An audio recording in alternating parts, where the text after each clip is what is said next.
Good evening. Welcome to the City of Opa-locka virtual regular commission meeting for Wednesday, October 28th at 7 o'clock. Madam Clerk, roll call. Commissioner Bass.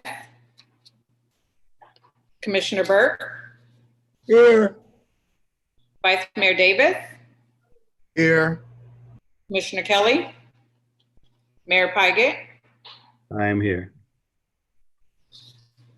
All right, invocation. In honor of the people who inhabit this land, Opa, Tisha, Waka, Laka, we give thanks for bringing us together to this moment in history. And we ask for wisdom and understanding to guide us as we do the people's business. May God bless us, bless this commission, bless the city, and continue to lead us moving forward in the right direction. Vice Mayor, pledge of allegiance. I pledge allegiance to the flag of the United States of America and to the republic for which it stands, one nation, under God, indivisible, with liberty and justice for all. Mayor?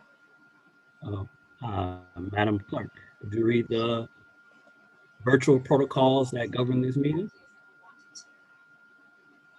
Mr. Mayor, do you want me to read the Madam Attorney, I apologize. No worries. Pursuant to Executive Order Number 20-6069 and subsequent amendments issued by the Office of Governor Ron DeSantis on March 20th, 2020, municipalities may conduct meetings of their governing boards without having a quorum of its members present physically or at any specific location and utilizing communications media technologies such as telephonic or video conferencing as provided by Section 120.545B2 of the Florida statutes. The members of the City Commission appearing remotely for this meeting are Vice Mayor Davis, Commissioner Burke, and Mayor Pygott. An opportunity was given to the public to email the City Clerk prior to this commission meeting.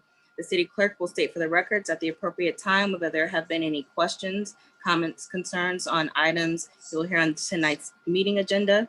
This meeting is being streamed live at www.youtube.com/user/City of Opa-locka. Thank you, Madam Attorney. All right, moving on to our awards, proclamations, and acknowledgements. Today is a very special day.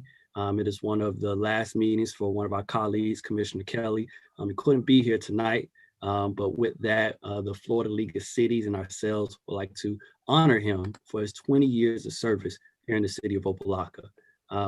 Madam Clerk, could you play the presentation by Florida League of Cities?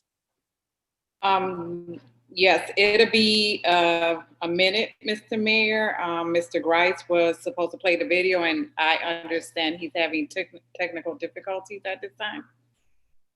I can play it if you don't mind. If you can, Nelson, I appreciate it. Sure, no I problem. think Randy was having issues logging on. Not a problem.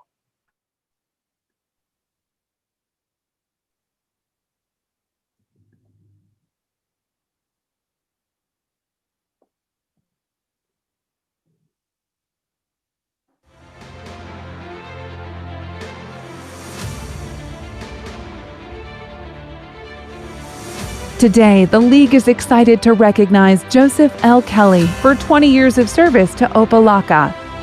This award, named in honor of longtime Apopka Mayor John Land, who served his city for more than 60 years, honors elected municipal officials for their extensive years of dedicated public service. The award's focus is a city, town, or village's legislative body members who have reached 20, 25, 30, 35, 40, or 50 years of service.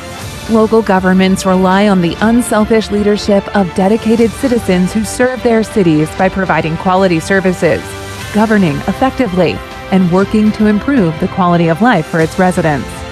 Multiple terms in an elected office is one of the highest compliments voters can give to an official. Local government is the one closest to the people, and your role as an elected municipal official has helped the citizens of Florida receive essential and quality services.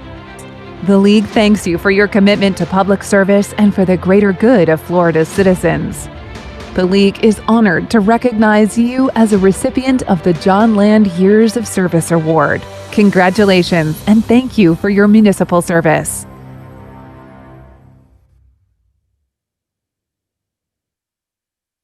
Awesome. Thank you very much for the video. And I want to read the proclamation by the Florida League of Cities. They have not only provided an award, but also a proclamation honoring our very own Commissioner Joseph Kelly. And it says, a resolution of the Board of Directors of the Florida League of Cities honoring Joseph L. Kelly for 20 years of elected municipal service and presenting him with the Mayor John Land Years of Service Award in recognition of his unselfish commitment to municipal leadership and governance. Whereas America's municipal governments have long relied upon the unselfish leadership of their citizens for local government, and Florida's municipal governments share the time-honored role as the level of government closest to the people. And whereas this reliance places extraordinary responsibilities upon citizen legislators, municipal elected officials who make significant sacrifices of their time and energies on behalf of their citizenry, often for little to no compensation, making this commitment a true labor of love. And whereas municipal leaders strive for excellence in the governance of their city, town, or village, and commit themselves to providing quality services, governing effectively, and working to improve the quality of life of those they serve. And whereas the League has named its years of service recognition in honor of John Land, the mayor of Opa-locka,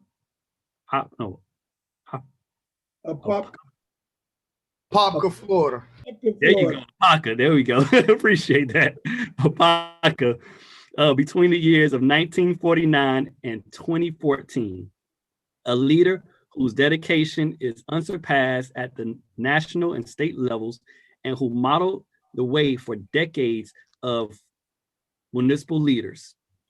And whereas several terms in office is the highest compliment voters give to an elected official, and with these years of experience comes a strengthening of wisdom, discernment, and strong leadership skills that bring tremendous value to the municipal governments of Florida. And whereas Joseph L. Kelly has held office in the city of Opa-locka for 20 years and is recognized for this achievement. Now, therefore, be it resolved by the Board of Directors of the Florida League of Cities, Incorporated, that Joseph L. Kelly is commended for his dedication to the city of Opa-locka and is hereby recognized as an outstanding public servant in Florida. This is adopted by the Board of Directors assembled on the 14th day of August 2020, President Isaac Salver. Thank you, Florida League of Cities, for honoring Joseph L. Kelly, our commissioner, mayor, vice mayor, all those titles he has held within the city of Opa-locka. And with that, we will be remiss if not the city of Opa-locka also present awards to him. We have 2 plaques that we presented to Commissioner Joseph Kelly, former mayor and vice mayor, and also as a video that was made by city staff.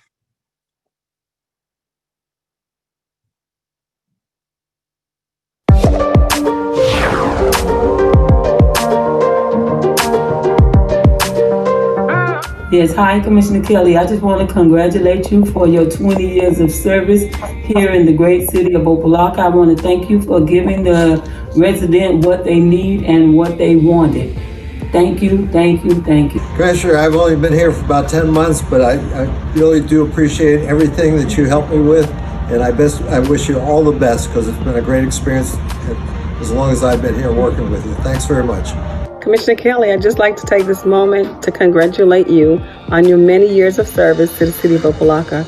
We thank you and God bless you. Hi, Commissioner Kelly. This is Burke. I would like to thank you for your 20 years of service that you have given to the citizens and to the great city of Opa-locka. Once again, thank you. Hi, Commissioner Kelly. Congratulations on your 20 plus years of service to the great city of Opa-locka. I know that preferably you're going to be serving the city of Opa-locka to the day you die because you're a product of this great city. So, Mr. Commissioner Kelly, Pastor Kelly, may you have great wishes and much prosperity for the rest of your days while you're here in the great city of Opa-locka. Congratulations! Congratulations! Congratulations! Congratulations! It was a good 6 years working with you, Commissioner Kelly.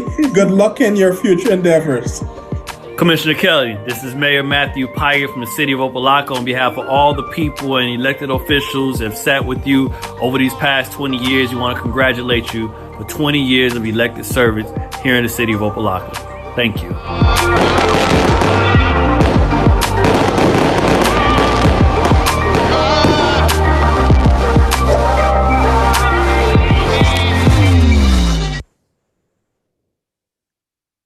Oh, that's nice. I like that. That's our first time seeing it.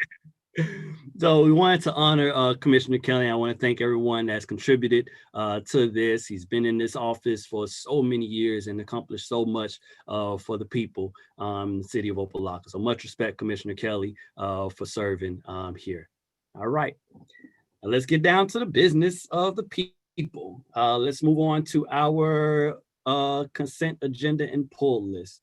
Do we have any pulls, deletions, or deferrals on tonight's agenda?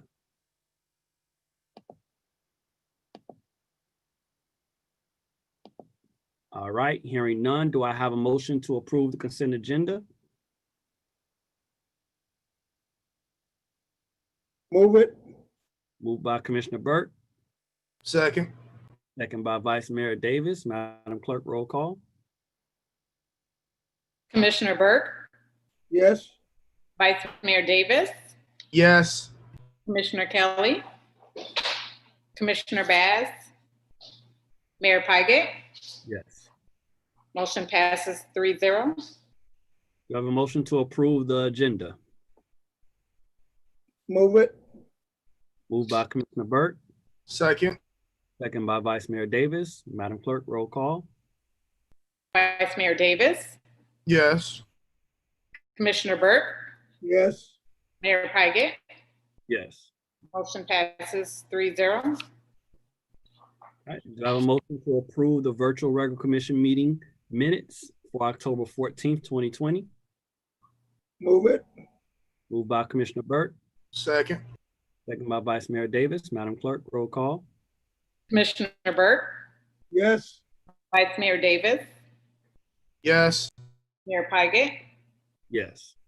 Motion passes 3-0.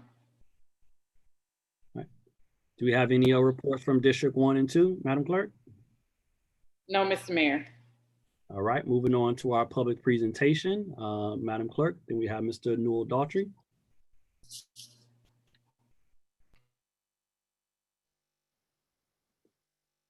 Mr. Mayor, Yes. you have two call-in attendees. I'm not sure if one of them might be Mr. Daughtry. All right, how will we figure that out? We can unmute them one at a time. We can try with the first one now. All right. You want me to do that, or how did that supposed to work? Do you want to figure that out? Yeah, I can do that. That's not a problem. Okay. Mr. Daughtry, are you on the line?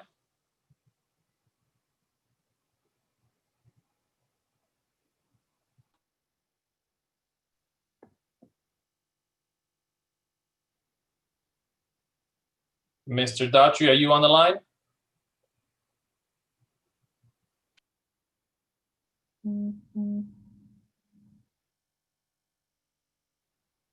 Mr. Daughtry, are you on the line?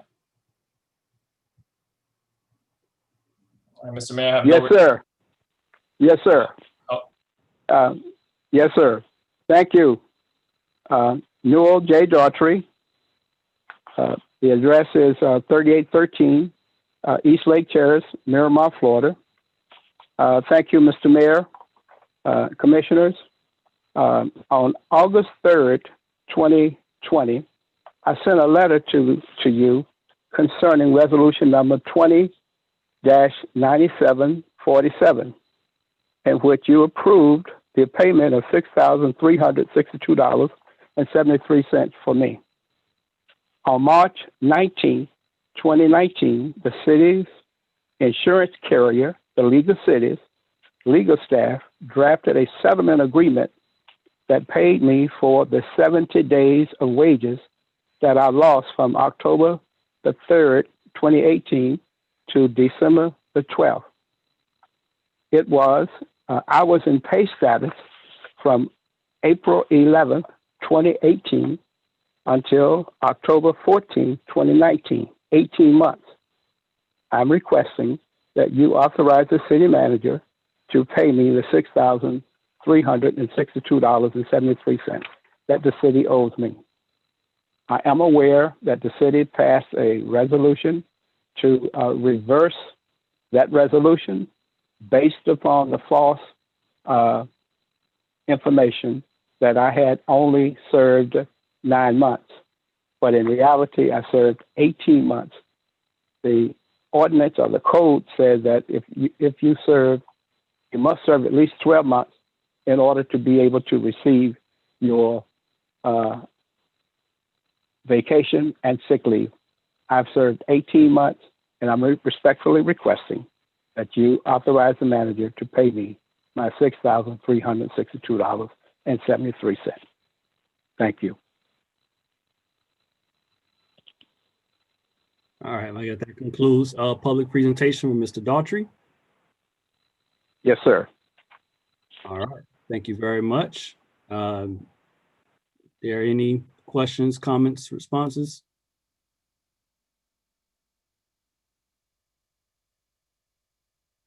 All right, moving on to Mr.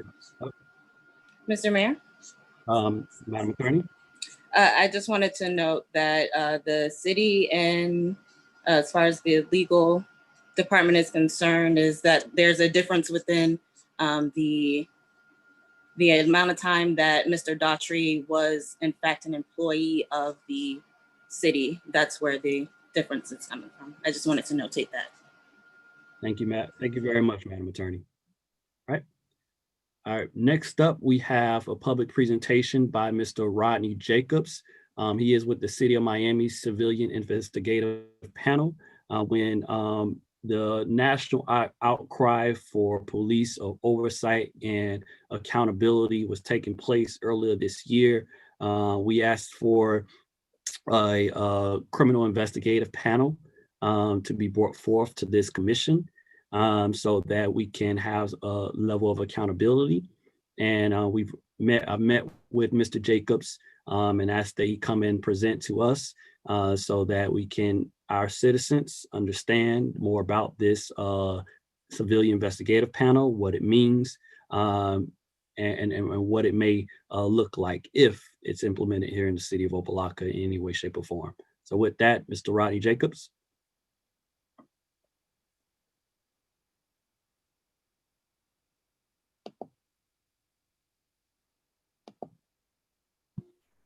Thank you, Mr. Mayor, for the great introduction, and good evening, everyone, and everyone that's watching there in Opa-locka. I appreciate the ability to be here tonight and to talk to everyone about civilian oversight of law enforcement.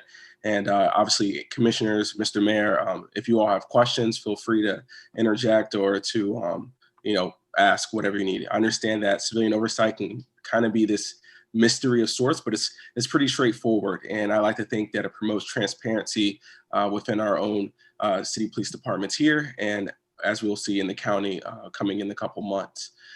So civilian oversight, at least how it works in the city of Miami in a nutshell, comes in a couple of different approaches. Here in the city of Miami, we have what we call a hybrid approach of oversight, which allows us to investigate police officers involved in misconduct, and it allows us to audit the police department too, insofar as their departmental orders and policies and procedures. How this process works is that an individual that believes to have interaction with police officer that they don't believe is favorable can file a complaint in our office. Complaints are filed in 3 ways typically, either anonymously, through a third party, or directly. We also receive complaints from internal affairs after they close out their cases. So we get these complaints, we then investigate them fully. We have up to 6 months to do so via state law. And once that complaint has come to a finality, we then proffer the results to our panel. The panel members are selected from the community members. In order to sit on our panel, you either have to own property in the city of Miami, live in the city of Miami, or work in the city of Miami. So from there, we picked 13 people, 2 from each district and 2 from the mayor, to sit on this panel. We present our findings as a staff to the panel, give them everything that we found, no stone left unturned. And from there, the panel talks it over and they make a finding of fact. That finding of fact is given as a recommendation to the police chief. Sometimes those findings are to exonerate a police officer of any wrongdoing. Other times it's to enforce discipline. But the whole notion, the whole idea of doing this is that community members have a place to go to vet their concerns for police officers. It's this notion of procedural justice that individuals can go to a place to talk about what happened and feel as though the system has a sense of fairness because their voice has been heard. In the city of Miami, our department has been around since 2000. We have an ordinance that governs the work we do. We are also written into the charter for the city of Miami as well. So we like to think we do really great work. We work collaboratively with the police department. We feel as though by having a strong civilian oversight, that we ensure that police officers, bad ones, are caught before they continue to do bad things or to do bad things to begin with. So we take our job very seriously. We believe in transparency, and we try to work really hard to really weed out bad apples in the police department. I like to think that we do really great work. We get around maybe 250 complaints a year. We have a small staff, and 2 of which are investigators. So we do a lot of great work. And with that, if you guys have any questions, I'll be willing to answer anything you may have. Thank you, Mr. Jacobs. I really appreciate you taking the time to come out here and really educate our community in this dais on the investigative panel. And I respect your work. You've been doing this for quite a while, and now assistant director, so much respect for moving that forward. Open the floor for any questions or comments. Mr. Mayor. Vice Mayor Davis. Thank you. Thank you, Mr. Jacobs, for coming out and providing this presentation to our community. I've been actually following a lot of your work in Miami and been seeing the respective panels you've been sitting on, and just all the work that's going around, making our public services more equitable and holding those that need to be held accountable. I know specifically in the city of Opa-locka, when it comes to accountabilities around police enforcement and just policies and procedures in general, our police department, we have issues or whatever with our union and the collective bargaining. And of course, policies and procedures are all, tied into that. In your experience, I guess, in the city of Miami or just in some of the larger work that you've done in the South Florida community, like how have you been able to navigate, those obstacles with an asset like the Citizens Investigative Panel? Well, it is difficult. Obviously, dealing with police unions can be a very difficult process. It really just depends really on who your union leadership is. Here in the city of Miami, the police department is represented by the FOP. Sometimes there's good union leadership, sometimes not so much. The thing I like to tell, or at least that I really believe in, is that we really are all on the same team here when you think about it. If police chiefs and police union officials believe that there's no space for bad policing, that's what I want too, right? So it's not necessarily a matter of should good police officers stay on the force, because I don't think anyone believes that. I think that police officers and maybe even some union members feel as though when a police officer does some of the heinous things that we see in situations like George Floyd, it tarnishes their profession, it tarnishes their reputation in the uniform. So underneath that idea, we all are kind of on the same team of weeding out bad apples. So if you have a mechanism like the Civilian Investigative Panel, that's going to take another look at police officer misconduct, that's going to be there to have more eyes on the issue, more ears to listen, and a couple more brains to kind of, massage this issue out.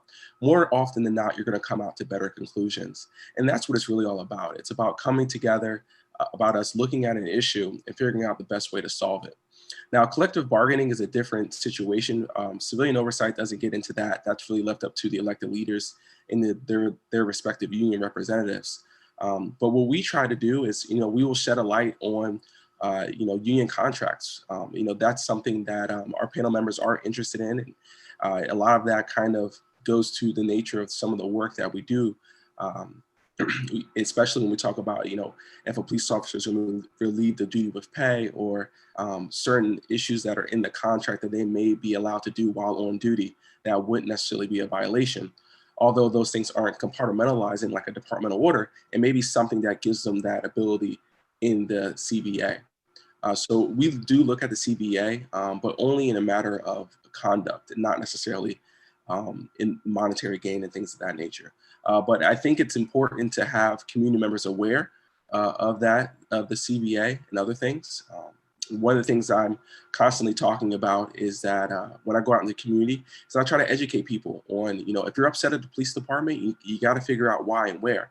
If you're upset about police officers getting relieved of duty with pay, don't get mad at police chief, that's a CBA issue. Or if you're mad at criminal charges, that's not a police chief issue, that's a state attorney issue.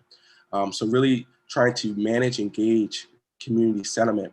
I think civilian oversight does a great job in that as well, so that when you do have these situations that really turn into like community anger points, so flashpoints, you're able to go into that space and say, okay, this is how we're going to manage the situation, and this is how we can come together for better solutions. Thank you. And then just for a point of clarification for the public, CBA stands for collective bargaining agreement, correct? That's correct. Okay.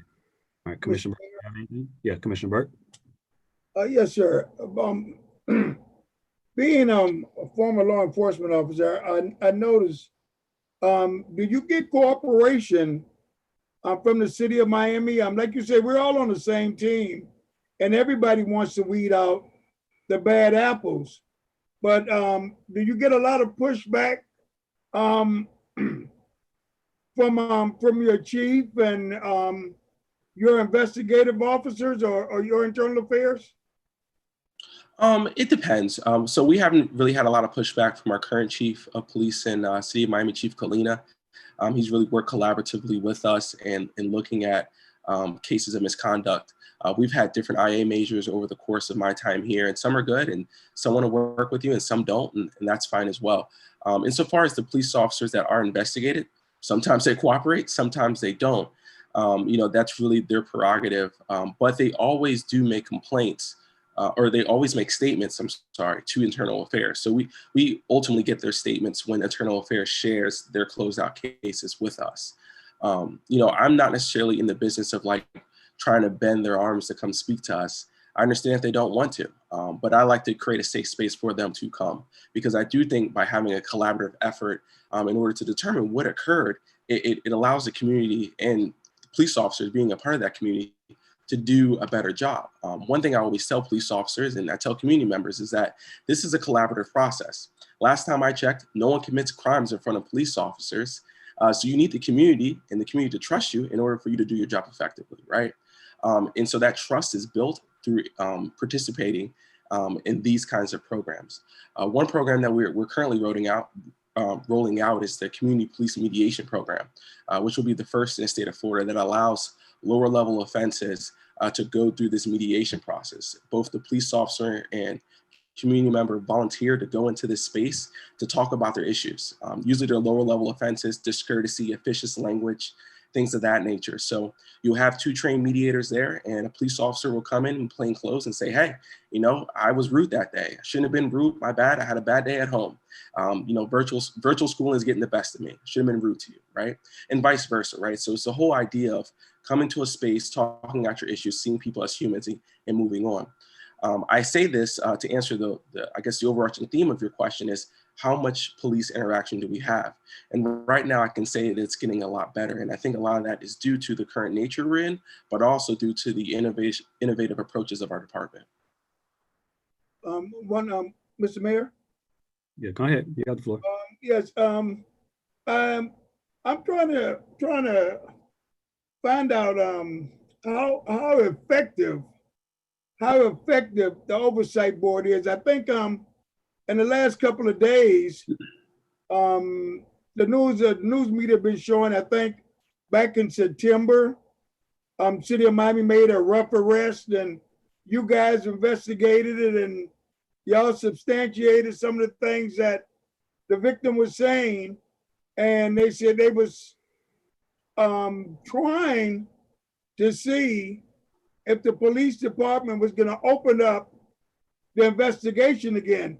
Do you guys have that the power to ensure that they go back and look at that case again? Because from what I think, the guys that did the arrest was found to have not done anything wrong. That, I guess that's the case that you guys had dealt with, and then y'all substantiated some things, but the police department said they did everything by the book. So how do you do that? Yeah, so two things here. One, it depends on how you, I guess, gauge effectiveness. Oftentimes we do give recommendations to the police department, and they say, "Nah, no, thanks, see you later." And really, all we have is recommendations. There's nothing in the state law that allows us to discipline police officers for misconduct. But if your goal is just to discipline, then maybe we're not as effective. I think a factor of our goal is to give these recommendations in a very practical and pragmatic way. But another goal is to shine a light on these situations as well, allowing this investigation to go from beginning to the end, and giving community members a voice in this process is also very valuable. So that notion, that idea in and of itself is worth something. But I do think as we have moved forward, at least in the last 3 to 4 years, the police department has opened a lot more cases due to our recommendations, or took a second look at cases due to our recommendation. We also can self-initiate complaints. So if we see something on the news, or if someone's been affected and there's not a complainant willing to come forward because they're in fear of retaliation, we can make the complaint and investigate it, and then we give it to IA for them to do their investigation. So there's a lot of ways to kind of look at this that's really beneficial, not only just for the community, but for the police officers as well. Like I said, there's times where we don't substantiate or exonerate a police officer, so that good officers don't leave or get kind of jaded due to the profession they're in. So I think there's a lot of great value in police oversight, both from the investigative side and the auditing side. Thank you, Mr. Mayor. Thank you, Mr. Jacobs, for your thorough answers. One thing I do want to bring light on is the actual cost. Like how much does it cost? Because everything in government costs, and we got to figure out how we're going to allocate the funds with the limited dollars we get in terms of our revenue streams to make these things happen, and what's priority. How does that work in the city of Miami in terms of funding a civilian investigative panel? Yeah, so we have a decent amount of staff at our office, and like I said, we've been around for almost 20 years. Our budgetary funding amount is actually driven by the ordinance, which is at a certain percentage, but it kind of equals out to a little bit over $1 million. Now, that is probably the most expensive civilian oversight, or at least the most well-funded civilian oversight, I'd say, in the state of Florida. As you all probably know, the Miami-Dade County government just reinstituted their civilian oversight at a cost of a startup cost of around $700,000. I believe in North Miami as well. They're rolling out their civilian oversight program, which will probably come in a little bit less than $1 million. I think they're still working out figures. So it varies. And in some police departments are not as big as City of Miami. So you may not need as large of a staff to run that operation. And there's also a provision, I guess, within the county oversight that allows municipalities to opt in to their oversight program with additional costs, but maybe still less than what it would cost if you did it on your own. So those are some options to really navigate the cost effectiveness of it all. Awesome. Thank you very much, Mr. Jacobs. Anything else from the commission? Anyone else? All right. Thank you very much, Mr. Jacobs, taking the time for us today. Not a problem, Mr. Mayor. Thank you for having me. And obviously, Mr. Mayor, willing to come back anytime you need me. You have the contact information if anyone has any additional questions. Yes, we will be looking into this, especially considering that Miami-Dade County is provided opt-in. So we've already sent the request to the manager to prepare legislation in regards to this. We look forward to seeing that pretty soon so that we can figure out how it's going to look in the city of Opa-locka, and us as a commission can determine whether or not that is a good fit for us in the city and how it will look within the city of Opa-locka. So thank you, Mr. Thank you, guys. Take care, everyone. Have a good night. You too. All right. Now we're moving on to Citizens Forum. Madam Clerk, could you review the protocols that govern Citizens Forum and proceed with the citizens that have signed up to speak? Yes, Mr. Mayor. So the public had an opportunity to provide comments for this meeting up until 5 p.m. today via email at publiccomments@opalockafl.gov or by registering and joining the meeting for live public comments. At this time, Mr. Mayor, I'll proceed with reading the public comments that were received by email. The first one is from Michelle Henney, 10640 Paris Street, Cooper City, Florida, 33026. And it reads as follows. How much government experience does George Ellis, Assistant City Manager, have? How dedicated is the city manager to the city of Opa-locka if he is job hunting? Is he job hunting on the city's time like Noel Daughtry was? Please refer to findings section of the fiscal year 2018 CAFR. You will see the findings based on the work performed by Tri-Merge. The bank reconciliations were completed by Geraldine Lazar, CPA, and had over $500,000 in auditor adjustments. In addition, her pension entry had over $1 million in auditor corrections for fiscal year 2018. As a result of these findings, why hasn't the city issued an RFP for a better, less expensive, and more qualified accounting firm? That concludes the first public comment, Mr. Mayor. And I will pull up the second one.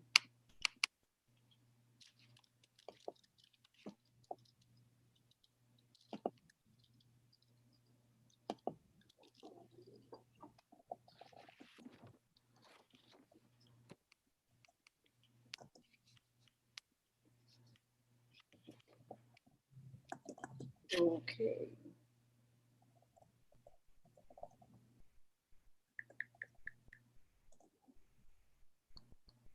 Can you hear me, Mr. Mayor?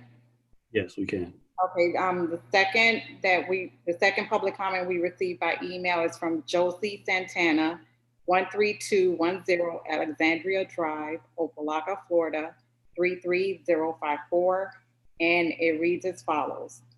I am writing with concerns about the behavior of Lieutenant Sergio Perez on the news reporting that came out last week in every news channel in Miami-Dade. How can an officer punch a mentally ill Hispanic young man on the head and tell other officers who are telling him to stop, captured in body cam video, not to tell him what to do? And then to drag that man down the stairs while in handcuffs, causing him to sustain more injuries to his head, and finally to continue being tased to the point that officers are heard saying, "Stop tasing." And the officer is heard saying he's crazy, if that excuses his actions. This is a pending liability to the city of Opa-locka. As a citizen of Opa-locka, I fear for my safety and those of Opa-locka. You don't treat a mentally ill person as if he is an animal. We have an officer who killed 4 people on an unauthorized chase back in 2013 and was giving his job back, and now this. If it was my son and did that to a person, he would have been arrested for aggravated battery. Why wasn't this investigated by FDLE and or the state attorney's office? He is not above the law. As citizens, do we have to live in fear that the department has a man who batters people, and especially with mental illness? As a commission, have you turned the other way because this man is Hispanic and you don't care for the Hispanic residents because he's not Black? And that concludes that public comment, Mr. Mayor.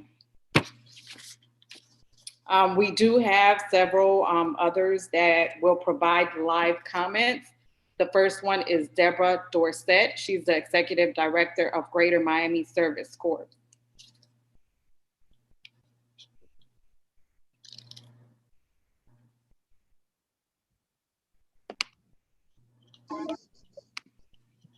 Hello, good evening.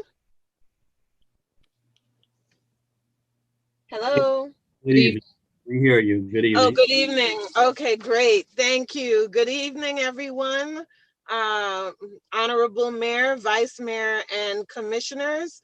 My name is Deborah Dorsett. I am the Executive Director of Greater Miami Service Corps, located at 810 Northwest 28th Street, Miami, Florida, 33127.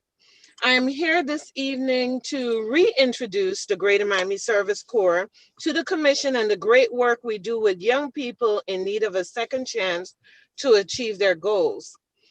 Our program model is based on the Civilian Conservation Corps, and we are one of over 100 programs across the U.S. Our model uses a workforce strategy to connect young people to education, industry training, leadership, mental health support, parenting skills, and many other services. I provide a letter that details our services. We have worked on and off with the city for a number of years. Through your police department, we had a team of about 20 young people who completed specific tasks within the city limits, including painting homes, community cleanups, graffiti abatement, etc. A few years ago, we worked with Commissioner Kelly, and it's great to hear that he's retiring and he was being honored this evening. Ed Brown and other community members to build a brick memorial in Ingram Park as part of Martin Luther King Day Jr.'s Day of Service. And we also worked with your code enforcement department and provided beautification services to residents that include painting, landscaping, and other services funded through Miami-Dade County CDBG housing funds. Why am I here? I have two asks. We are seeking to reestablish a collaboration with the appropriate entity within the city to serve young people 18 to 24, whether it's the police department or if you have a youth service organization or some kind of outreach, or if we could partner and be housed within the city to do outreach. Secondly, we'd like to explore partnership opportunities that provide service learning for our young people, as well as revenue opportunities for our program. We have many similar partnerships that we could model off of with Miami-Dade County, City of Miami, Florida Department of Transportation, National Park Service, and many others.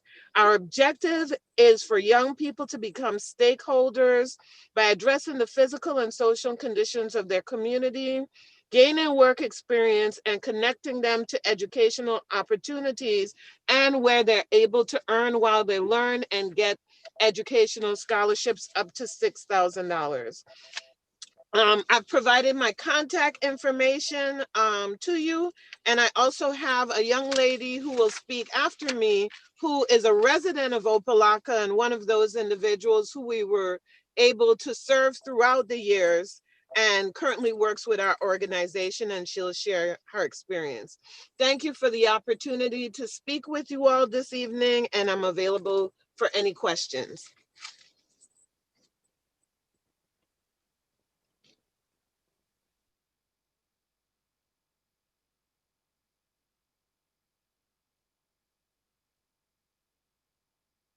Mr. Mayor? All right, thank you. Don't we have another person? Yes, the next individual is Kanisha Phillips.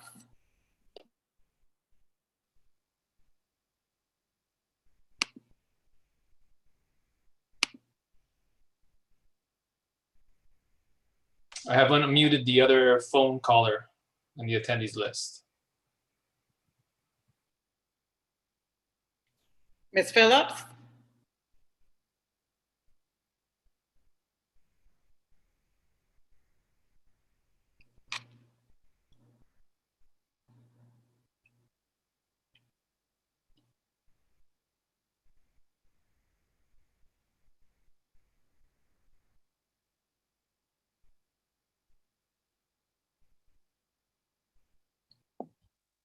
I'm not sure, Mr. Mayor, what the issue is. All right, so our last person for Citizens Forum is unavailable to speak at the moment. Is that what I'm hearing?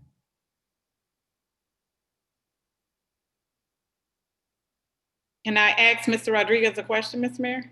You have the floor, Madam Clerk. Are they able to hear us, Nelson? Yes, they can hear us right now, and they've been unable to speak. The other dial-in phone number has been unable to speak at this time. Okay. All right. Yeah, I would encourage them to submit their information in writing so that it can be read and make sure that it can be done. And in the future, Mr. IT, is there any tips for residents who are calling in to make sure that their voices are heard and overcoming any technical difficulties that we can ensure that they can participate? I will provide to the clerk instructions for the people who decide to call in. That way they have that the unmute feature on their phone. We do have the previous speaker raising their hand though. All right.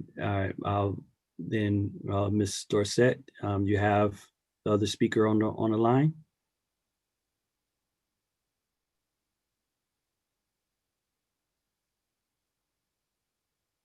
Okay. Can you still hear me? Yes, we can. Okay, I'm gonna merge her in. Hold on 1 second.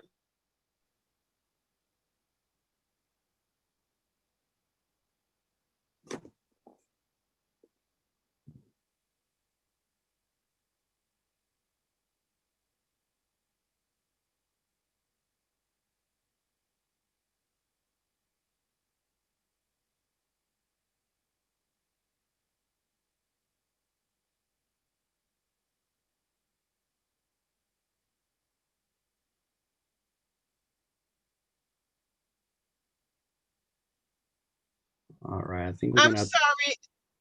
It looks like I can't merge her in, so we'll just send the comments after the meeting. But she, maybe if I could just share her testimony real quick. Unfortunately, it's 3 minutes. I'm over my 3 minutes. Okay, no problem. Thank you very much. Thank you very much for taking the time to present to us. With that, I'll open the floor for any comments. Mr. Mayor. Vice Mayor Davis. Thank you. I just wanted to say I'm actually pretty familiar with Ms. Dorsett's youth program. I think it's one of those federally funded programs that serve what they call opportunity youth. So really, your youth that kind of, is just getting out of high school, don't really have like any pathways, they just graduated high school. They might not be going to college. So as you know, only a small percentage of our population actually goes off to college on an annual basis. So, there's really not many pathways for youth that don't, given, the lack of vocation and other opportunities. This program, and I'm just speaking from experience, they're really good at targeting our youth. And they really focus on, you got many programs that focus on kind of the upper echelon youth, the high performers, the good students, those star kind of standout youth, that we know are going to college, are going to do great things in the future. I think this program, would be good for our city. Just looking at how we kind of, administer youth services. We always tend to focus on a younger demographic. So not much services for our teenage population, if you will, or young adults.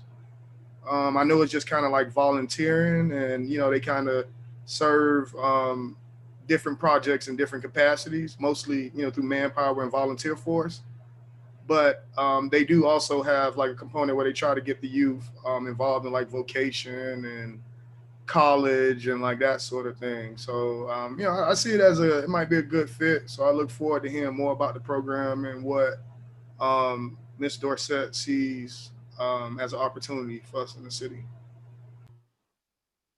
Thank you, Vice Mayor. Anyone else? Mr. Mayor, may I? Mr. Manager? I would like to speak on the comment made in regards to Lieutenant Perez earlier in the public comment section. This police department did not jump into making rash decisions. We conducted an internal review based on information that was provided. This internal review consisted of reviewing body-worn video camera, related reports, supplemental reports, sworn statements from officers, statement from Mr. Castro's family members, and lastly, a medical assessment of Mr. Castro provided by the attending physician at the hospital. Okay? We reviewed the body cam footage. We reviewed the dispatch tape that came from the 911 dispatch based on the call coming in, as well as other audio footage that was available. As unfortunate as the situation was, this city chose to be transparent, and we did release the video to media, which is something that's not being told in this public comment. That this city is the city that released the video to the public, as gruesome as it looks, of Mr. Lieutenant Perez hitting the individual with a closed fist or open palm, or dragging him down, Mr. Castro being dragged down one stair. It was to get the subject under control. Mr. Castro was actively resisting our officers. It took several officers to get him under control. It was later determined that Mr. Castro was under the influence of various dangerous drugs. They gave him superhuman strength, as you all can observe in that video. And based on that fact, as well as the doctor's report of Mr. Castro having very limited injuries, if any injuries at all, I made a determination that there was no excessive force used at the time. Okay? We talk about somebody that has a mental illness. And the city has taken steps since that incident where we have access to mental health trained professionals that are 1 hour standby to respond to any situation that we have within an hour. That program was rolled out maybe 2 or 3 weeks ago. But I just want to make it clear that during this call, Mr. Castro was not determined to be somebody that was a mentally ill subject until after or at the end of the ordeal, not during the ordeal. During the ordeal, when Lieutenant Perez was in that room, he came in and he took action. At that time, he did not know I was a mental health subject, and that is the truth.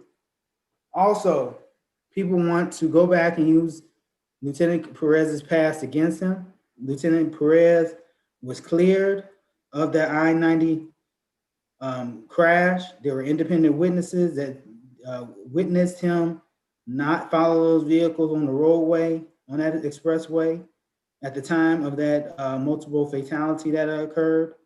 So, and thus he got his job back and his record cleared. So there are several, stories to be told. I just wish that we get to a point in being in citizens of this United States of America where the truth or the full truth or the full story is told. That's all I have, Mr. Mayor.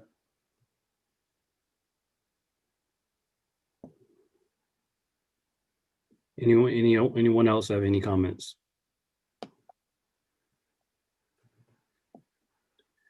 Want to make sure we addressed this police accountability, transparency. This is something that is very near and dear to my heart and the people that I went around to and told my personal story to get elected in this position as commissioner and mayor in the city of Opa-locka.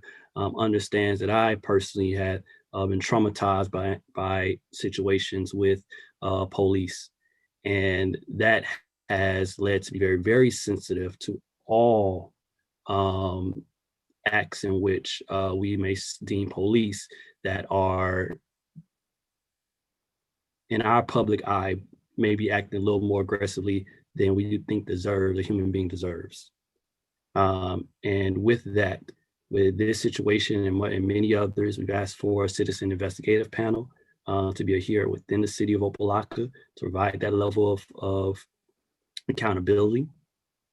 We did an investigation into our police.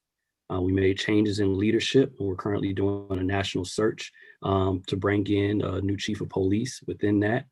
In direct response to this, I asked about what are we doing in terms of mental health training, and was advised by our manager's office that all of our officers have been trained in mental health and interactions. And also they enlisted this mobile emergency personnel. With that to me, at the end of the day, those are all legislative things and by the book. Many people can say that there was no wrongdoing, and that usually happens quite a bit. At the end of the day, as individuals, as public servants, we are all deemed with treating people with respect and the utmost community service. That is a level in which I expect for all employees, whether that be in water building or in our police force, to interact with every single person with the level of respect as they would treat their family members. And anyone, or myself, anybody needs to be treated with that level of respect. And I will continue to encourage my manager and everyone to make sure that that level, when people come to Opa-locka and they deal with our police, anyone, any of our employees, that they walk away with our respect, those interactions. And I applaud many of the officers during that interaction, especially those that continue to console the family members at that time, and also called out the situation that the gentleman mentioned where one officer was striking the individual. So I applaud that level of accountability. And I continue to wish and continue to hope that all of us in the city of Opa-locka as public servants continue to do what we need to do to provide a little respect to everyone. So thank you, Mr. Santana, for your comments. Please get involved. Please make sure you stay up to date when it comes to this civilian investigative panel. And if there's any recommendations that you have that we can do to improve how we do things in the city of Opa-locka, please join us in this effort to make sure that this government is reflective and responsible to the people of Opa-locka. Thank you. Right. With that, that concludes public comment. And it's time to get down to the business. We've approved our consent agenda. So we have our ordinance 16-1. Madam Attorney. An ordinance of the City Commission of the City of Opa-locka, Florida, amending the annual adopted general proprietary and special revenue funds budgets for the fiscal year commencing October 1st, 2019 and ending September 30th, 2020, adjusting revenues and expenditures as reflected in Exhibit A, providing for the expenditure of funds established by the budget, authorizing the city manager to take certain actions, providing for appropriation of all budgets and expenditures, providing for fees consistent with appropriations and amendment, providing for incorporation of recitals, providing for a conflict and repealer, providing for severability, providing for an effective date. The first reading and public hearing was held on October 14th, 2020. This is sponsored by the city manager.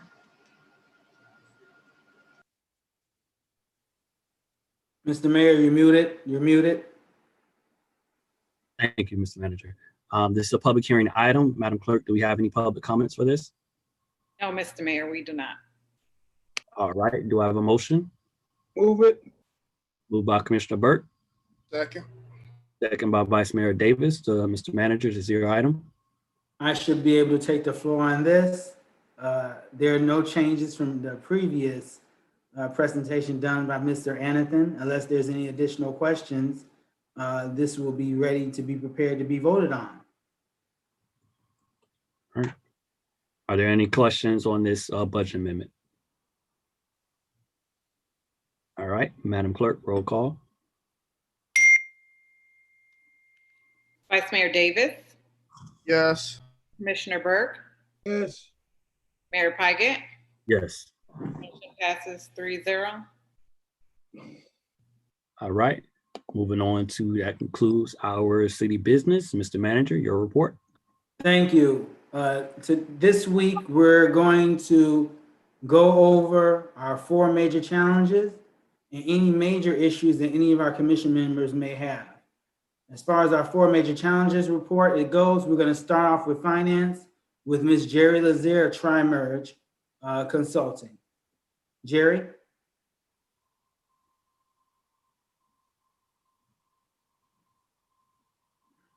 Good evening, Mayor, Vice Mayor, Commissioners, guests, colleagues.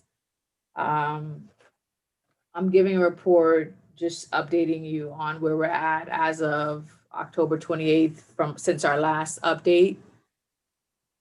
Recently, we submitted to Miami-Dade County. They applied for CARES Act funding for operational and programmatic dollars for municipalities in Miami-Dade County to be able to access. And we estimated that there were a little bit over $1 million. I want to say estimate because, obviously when we go through the documentation, we have to see what actually is going to be able to be reimbursable. But out of the $1 million plus that we were estimating, we were able to submit this past weekend approximately $366,000 worth of reimbursements to the county, and they're currently now going through with their consultants to review it to determine whether or not the city will be able to get those reimbursements. And they include some police expenses, some remote work accommodations through the IT department, and the significant portion of it is related to sick leave reimbursements that the city could get as a result of COVID-19. Also having to do some of the staggered shifts. Thank you. The staggered shifts that the city had to do when COVID first started, where we had some staff come in and some staff leave with the altering shifts, and also to any straight time that the city would have incurred where employees had to respond to COVID-related activity, which for a large part had to do with the police officers. So I want to thank the police department and the finance team for helping us to gather that information to submit to Miami-Dade County.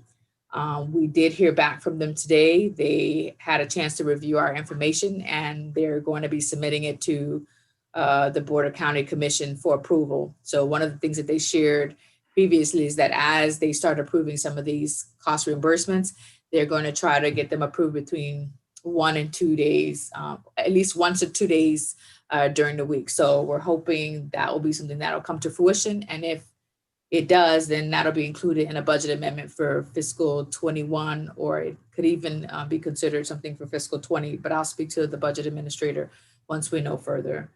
The other accomplishment I wanted to share with respect to the finance department, which is really helping to build the capacity department. I'm really proud of where this team is going. We were able to recruit an accountant who started last Wednesday, Mr. Eric Walton, who's also a CPA. He had some family relations here in Opa-locka, and he decided that this was a place where he wanted to come back and give back. And so we're happy to have him, and he's really been holding his own here, and we're definitely proud to have him. The other thing that I wanted to mention is, I think the last time during my update, I shared that we were working with Miami-Dade County's Audit Management Division to finalize the surtax audit for the city, which was for the transportation and transit dollars. We're still working with Miss Kathy Jackson, who's the director of that division. We finalized with her today the last pieces of what we needed to provide, and we're now waiting for her report. Once her report is approved by the CITT board, which governs the surtax dollars, then the city will get a reimbursement for that, which can be included obviously in the budget amendment for fiscal 21 as well. We're working in conjunction with the city manager's office and the budget administrator to do the budget closeout for fiscal 20. Most municipalities or government agencies have 60 days after their year end. So 60 days after 9/30 to do their budget closeout. And so we're working with Mr. Anathan, also with Ms. Lawson out of the city manager's office to try to put that paperwork together. The other thing that I wanted to highlight, because 9/30 just ended, we're also simultaneously working on year-end close, which is basically trying to make sure that we reconcile the books and records for fiscal 20. We're doing that simultaneously while also trying to finalize and reconcile the transactions for the fiscal 19 audit, which we're still working on. So that's my report. I don't have anything up to date to provide outside of this. As I mentioned in the last 3 items, 4 through 6, we're working on closeouts for fiscal 20 for the budget. We're doing a year-end closeout, and we're also simultaneously working to prepare for the 19 audit. And I think with the new people that we have here in the additions, we're moving forward with making sure that those things are taking place. As a side note, as a matter of record, JLAC has sent their correspondence this week, wanting to know when this audit will be done. So we're in the process of drafting a response to JLAC that hopefully will be submitted in the next week. They said JLAC will be meeting in January. We are being delinquent on our audit, provide them a timeline to provide to the JLAC board during their January meeting, and we're all working towards that. Mr. Manager, I know this is one thing I've been asking about for quite a while, in terms of when this 18-19 audit will be concluded. And I understand that JLAC is asking to now. We are past the deadline and currently delinquent, and we're approaching our 19-20 audit. And we would like some more clarity looking at this report. And I don't see a timeline for when we plan on submitting that audit, that completed audit. We also passed legislation earlier for audit committee that hasn't met yet to discuss this. And I'm concerned with this, and especially hearing that now like it sent the letter, I'm very much concerned about where we are and what's the timeline for the completion of the 18-19 audit. That is extremely important to the fiscal recovery of this city. And I would like to give us in the public some sort of idea of when this will be submitted. Understood. So as far as the timeline, myself and Ms. Lazier will be meeting tomorrow to go over a timeline in regards to the completion of the audit, because we have to submit this timeline up in writing. So when we submit it in writing, I don't want multiple revisions that we have done in the past. So this, I want to make sure this timeline is solid. And secondly, I want to make sure that we maintain open level communication with JLAC as well as with the city. As far as the board is concerned, I'm trying to figure out where we are stalled at. The commission make their appointments? Yes, we've made our appointments. And as chair of the board, I inquired about this timeline, and we want to make sure. Mr. Chair, I just need to provide you a clerk and you can call a meeting. All right. So I'll provide you, Ms. Lawson, as your clerk, and you can call a meeting, let us know what the meeting is and what you want on the agenda. And you and Ms. Lazier can work together on what you want on the agenda, and you can call your first meeting. All right. So based upon this report that we've just received as a public, we hear that there's preparations being made for the 18-19 audit, and that we're going to put together a timeline. So when will we be able to get that information? Is that you're going to submit that report to JLAC and also us at the same time? Like when will yes, we get it? It's simultaneous. Yeah, it's just a letter. All right, we look forward to that and more details about where we are so that we can make sure that we conclude this audit and be responsible, fiscally responsible. I look forward to seeing that as soon as possible. Yes, sir. Anybody else have any questions on finance? All right. So, Mr. Austin, roads, infrastructure, CIP, water billing, jack of all trades, you're up. Oh, thank you. Thank you, Mr. Manager. I first off would like to thank the CIP and Public Works team for their tireless efforts at getting our city on the move. They're working both tirelessly during work hours in the evenings and on weekends to try and pick up the slack for the lack of individuals that we have to get the tasks done. And they're doing a great job at getting that done as well. First item is our roadway improvement. The milling and resurfacing projects got on the way. We started at 4th to 5th Avenue. We milled and resurfaced that roadway all the way around to 128th Street and 4th to 2nd Avenue. The process also completed 132nd Street, just west of 37th Avenue. That was a severely impacted section of roadway. It's now smooth travels. We are working on mitigating any flooding concerns in that area to make the project holistic. We completed the milling and resurfacing on 38th Avenue, west of 125th Street, back to the private food company there, and they're happy with the roadway that was impassable for many years. Our flooding concerns and citywide initiative for identifying flooding projects is well on the way.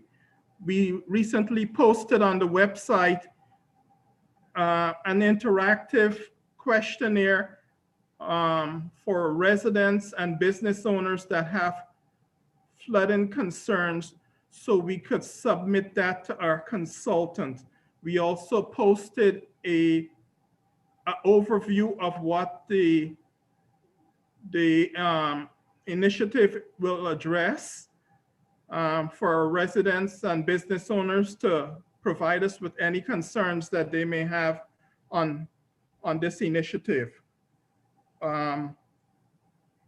The Carroll Lane project met with some setbacks because of our very difficult problem to deal with is the illegal dumping. We spent several $1,000s to mitigate illegal dumping on the roadway, and within a couple of days, we got some more. We're thankful that the vendor that mitigated the original dumping was gracious enough to decide that he will do it again without any additional cost to the city. So that is needed for us to move forward with the assessment of the already installed infrastructure in the Carroll Lane area, and that project is progressing. We are I think it's coming before the commission for us to identify and design a project for the Glorietta Apartments to deal with the health and safety concern with the flooding of that area in the rear of our city, in the rear of that development, so we could bring this project for construction to mitigate any flooding in that area.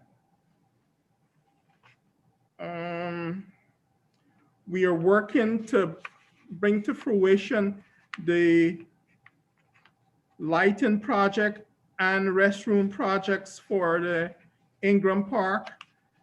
Contracts have been recently issued for the Ingram Park restroom. We are working to get the contracts out for the lighting project to move forward with that project. Our pump stations, pump station number 8, we are impacted by the severe rainfall events that we've been having recently. However, that station is 40% complete with the lining project. Pump station number 7, also impacted by flooding and inclement weather, is 80% complete.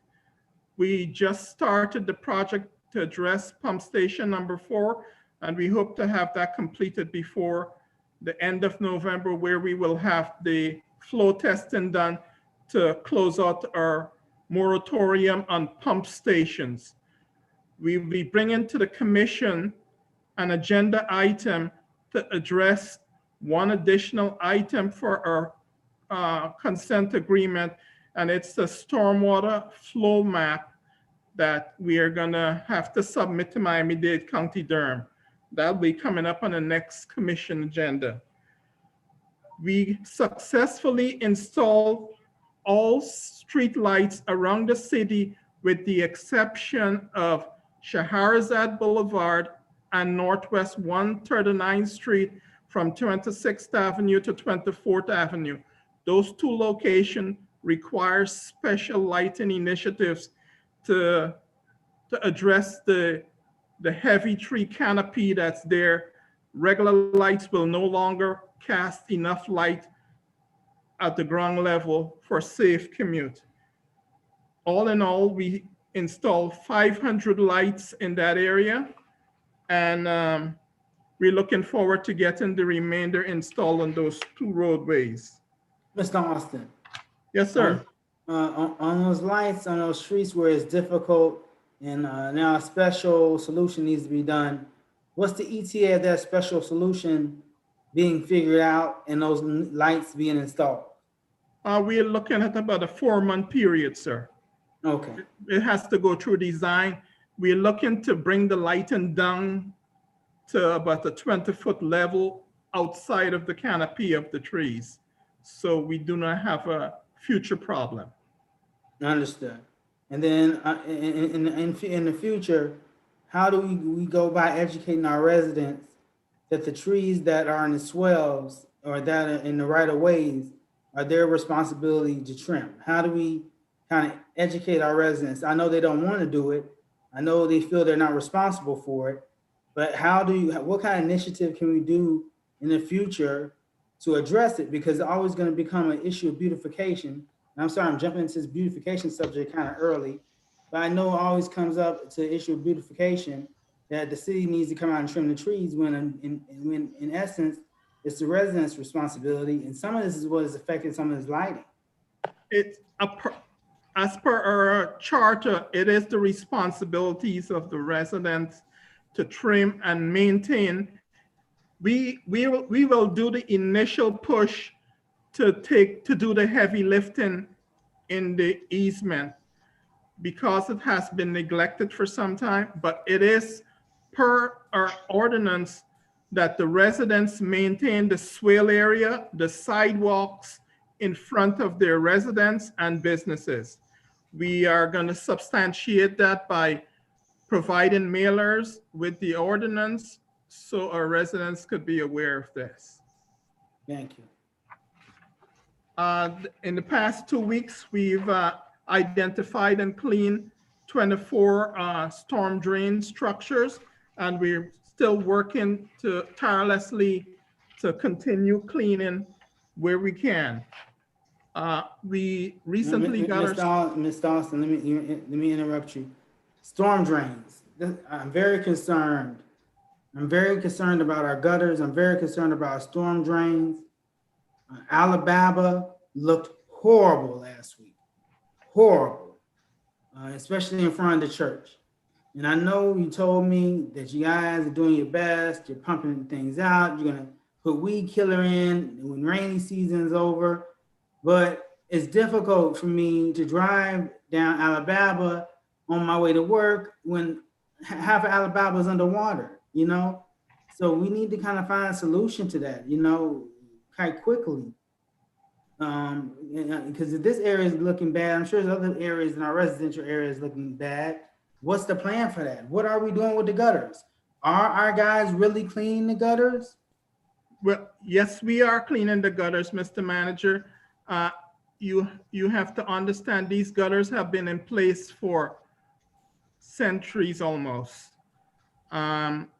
They're impacted by roots, large roots. The infrastructure is not of a modern design where we could install root saws to cut the roots away from the inside of the infrastructure. We are waiting for dry weather or semi-dry weather to add the herbicide to kill the roots so we could pressure wash them out of the structures. Those structures were recently cleaned, but any dirt from the roadway will impact the proper percolation of those structures. Hence the reason you're seeing ponding again on the roadway. But we work towards pumping that water away, but it's as bad as trying to sweep the sun off the street, Mr. Manager. We cannot keep up with the rainfall to mitigate all the flooding concerns on that specific roadway. And that's one that will need to be rebuilt to resolve the problem 100%. Understood. You can continue with your report. As it relates to our collection activities, it's somewhat slow going on our collection activities because right now the finance department is short-staffed, and we are assisting with the audit findings. So we have not made great strides in the past 2 weeks with addressing our collection activities. However, we are doing what we can with other aspects of that operation to keep it going. Including, we are evaluating the need to bring in a third-party contractor to assist us in this effort.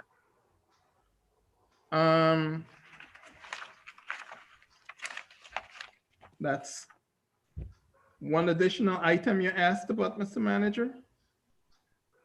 Mm-hmm.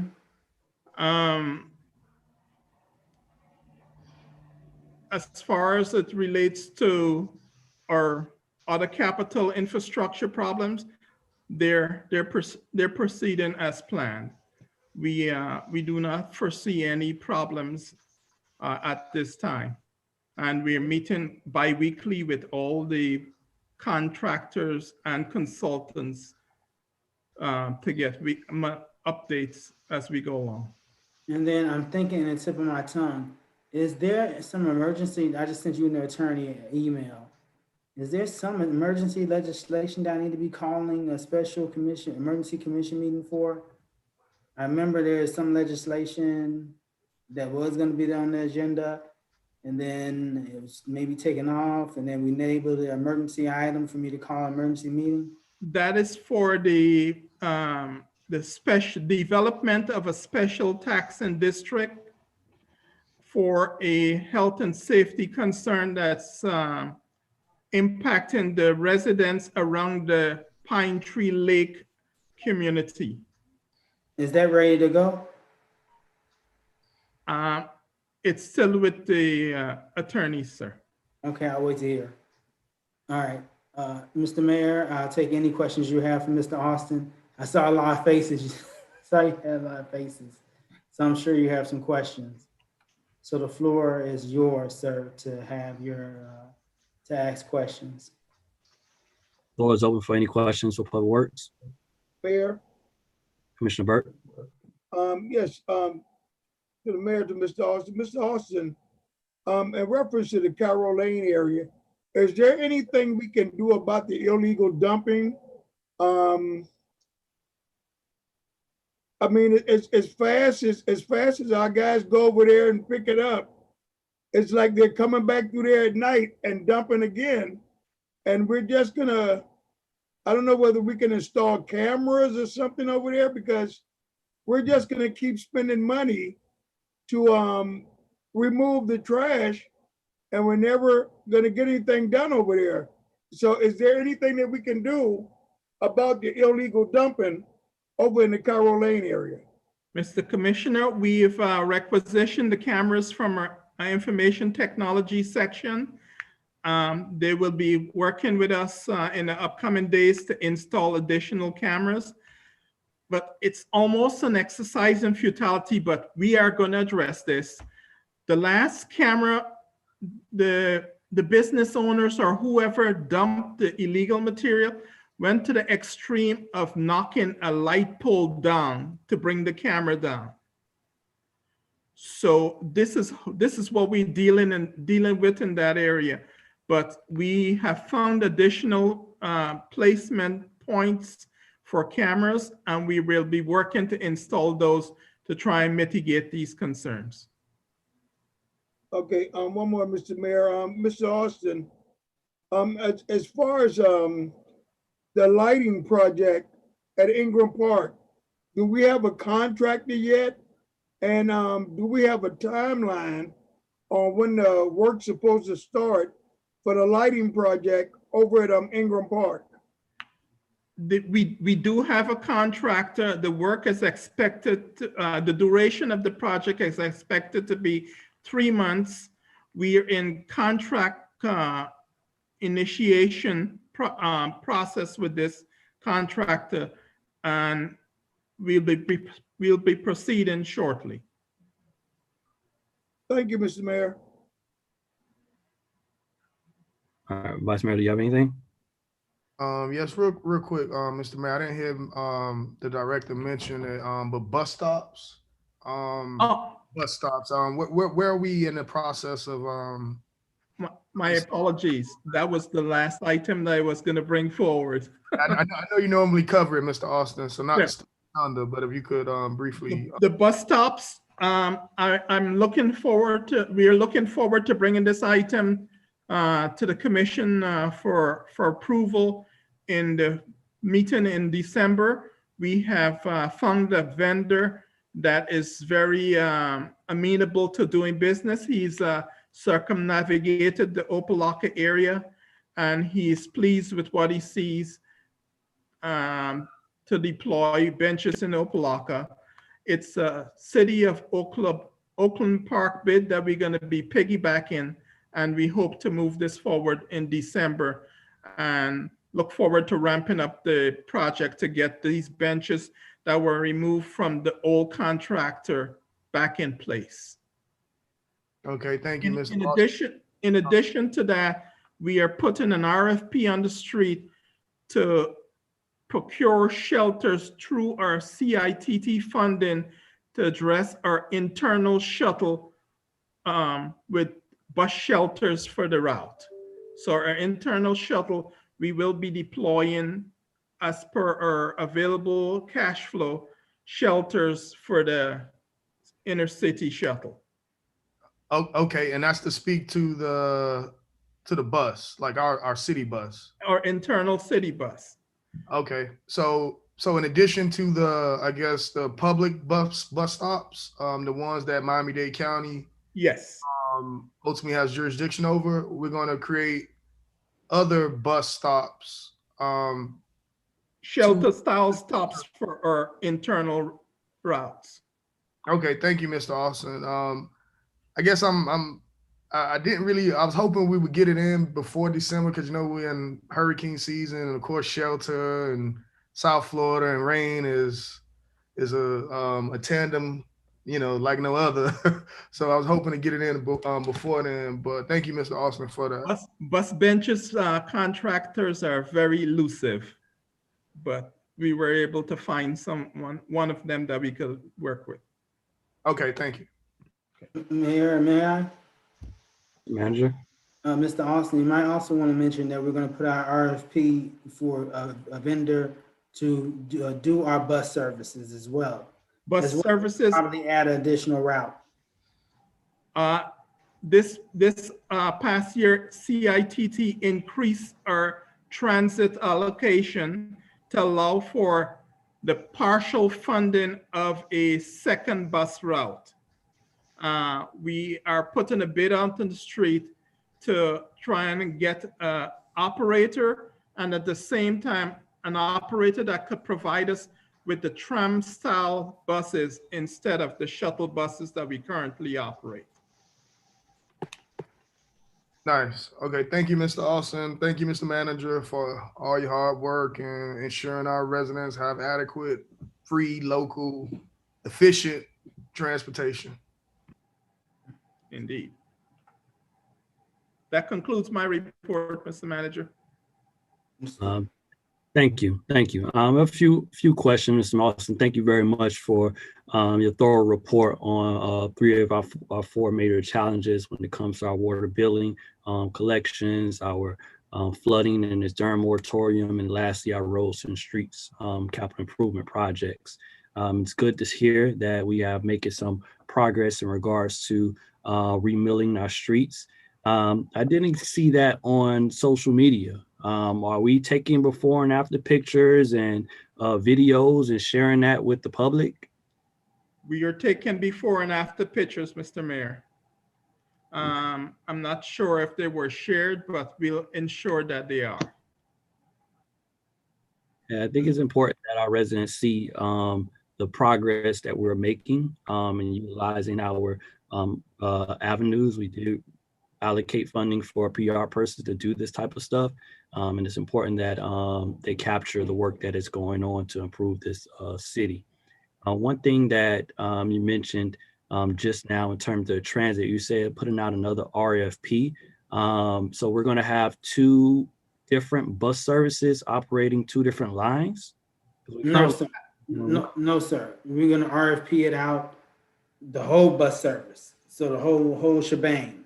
So we're RFPing for a new bus service, period. So it won't be 2 bus services. We're RFPing for bus services for the city of Opa-locka to replace or keep the current bus service. So we're not doing a separate RFP for the second line. We're doing RFP for the whole thing. Which will include a second route. We currently have a north route. We will reinitiate the south route, which goes as far south as the Miami-Dade Community College. It's also going to encompass the area that serves the Amazon warehouse. Awesome. That's great to hear. I thought that was a 5-year agreement. I remember voting on that. So, okay. The agreement we currently have will expire in July of next year. Got it. All right. Great. That's good to hear. Also, I didn't hear on the last, well, I'm glad to hear we're closing out this moratorium. And other thing was the residents sending an ordinance to our residents about maintaining things. Has that been talked about with the PR person? Like I know me personally sometimes have a trouble trying to understand ordinances. So what we're trying to do, Mayor, is to come up with some language to articulate to the residents that the trees that are on their property is their problem, their issue to trim, because we've been having a lot of argument and debate over the past, I want to say 3 or 4 months, of who's responsible for trimming what. And our laws clearly state, our charter clearly states that it's the resident responsibility to take care of any trees or any plants or anything that is located in the swell or on their property. And we've had a couple residents and citizens forum, as well as in passing, to say, oh, it's the city's responsibility why these trees aren't trimmed. And the commission's even received a letter on it. So I just want to do something to make it clear to our residents that if there's any trees that are in your swell that's on your property area, your property line, it is your responsibility and your responsibility only to take care of it. If you need assistance, our Department of Public Works will be more than happy to provide assistance if it has something to do with heavy lifting. As Mr. Austin stated, we have no problem assisting because it's been a long time since those trees have been cared for. But at the end of the day, once those trees are cared for, it is the responsibility of that resident to take care of that tree. Okay. Now, I was just concerned about sending an ordinance in the mail to someone saying. No, we're doing plain English. Yeah, that was pretty shocking to hear. Especially if we got a PR person in place. All right. So the other thing is this inventory of physical assets. I know one of the things that prevented us from having a clean audit, which is very important for us to get out of this financial oversight that we're currently in, is to make sure that we submit all of our audits and that we start getting clean audits. And during the last audit, one of the findings that we did not have an inventory of physical assets. And I know in previous conversations, we were expecting that happening this month in October. So what's the timeline for completing that inventory of physical assets? Okay, first, Mayor, just want to correct you. We said that the inventory of assets, a RFP, will be presented to the commission this month, or I'm sorry, this quarter. The terminology quarter was used, this quarter, which is the first 3 months of this budget year, not October. Secondly, I agree that my staff will come up with 3 options for me to choose from of a business to use on a one-time basis for this one audit to do a inventory on an emergent basis based on our financial emergency and it needed because of one of the mechanisms to assist us in getting out of financial emergency. And so I'll bring it before the commission as an emergency procurement. So I'm waiting for staff to provide me an option of 3. I'm providing option of 3 to the commission, but I'm going to pick one, bring it to the commission, ask you all to approve it as emergency. Where we're at with that, Ms. Lawson, where are we at with that?